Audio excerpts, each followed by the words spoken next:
Hello, I'm Ross Collette. This is my YouTube channel. Please like and share and subscribe. Make me feel good if you would.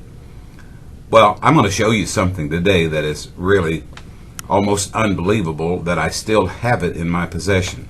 But my mother saved this.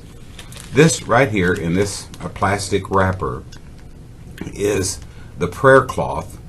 This is my mom's handwriting here. This is the prayer cloth that William Branham laid on my body when I was 13 years old and dying with liver cancer. My stomach was swollen up this big, and they laid it on there. He wrote a verse in the corner of it. Psalm 118 verse 17, I shall not die but live and declare the works of the Lord. William Branham, a prophet of God, prophesied to me, and that's how I am actually in the ministry today. God saved my life, and because God saved my life, I have been thanking God and giving my testimony ever since that day. What else would I do? The doctors said I would die within 3 days. They told my mother that. The doctor's name was John Mater. He was sent out to examine me. He took a deep breath, smelled me from across the room, and he said, your son's dying with cancer. He saw my condition. I had yellow skin, my stomach swollen up huge. I had lost weight and bloated all at the same time. My stomach bloated. But at that moment, God taught me something, never to take the word of man above the word of God.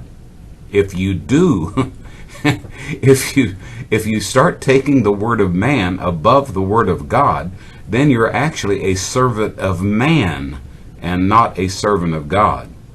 You know, men of science and medicine have always, they told my mother, even though he's still alive, he's not really healed. Even though the swelling's all gone and his skin is back its natural color, that doesn't mean that God healed him. He said maybe medicine did that. And my mom said he's never taken a shot, a pill, or only one time had an examination from a doctor. So men of science and medicine, I've read their history. These were kind of ghoulish guys. They would dig up dead bodies after they were buried just to cut them open and see what's on the inside. They don't have to do that now. They got living bodies they can cut open and see what's on the inside. As a matter of fact, exploratory surgery is one of their means of diagnosing things. I'm going to tell you right now that from God, his perspective is totally different. I am not a man of science, and please don't ever, because I've studied what most of them have studied. I've had the same background. I could go into medicine at a university. I could have. But the thing is, we have suffered many things at the hands of many physicians, and they're still reveling in their power and their authority. I just want to simply encourage you. No, I believe in medical science. There's nothing better in this world. It caused more pain to disappear out of people's bodies than any other medication that's ever come up with. And it was a South American weed or from a bush that they got aspirin. Now they synthesize it.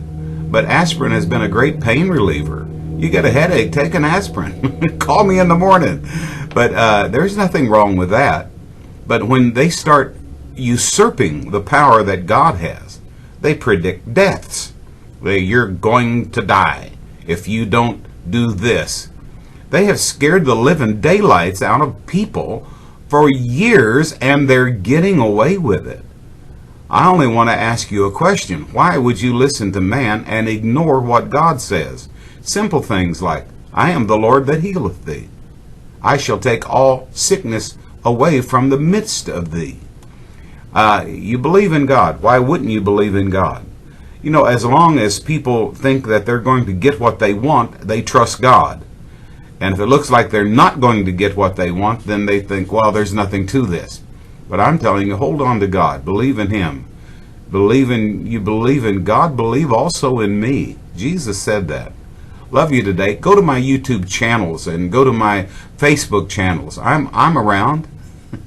Find me. Get some good teaching.